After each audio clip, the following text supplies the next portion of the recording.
প্রিয় দর্শক, বৃষ্টি শুরু হয়ে গিয়েছে। কঠিন বৃষ্টি শুরু হয়েছে, কঠিন বৃষ্টি।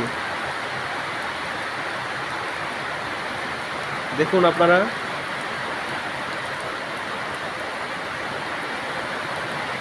এক একটা ফোঁটা অনেক বড় বড়।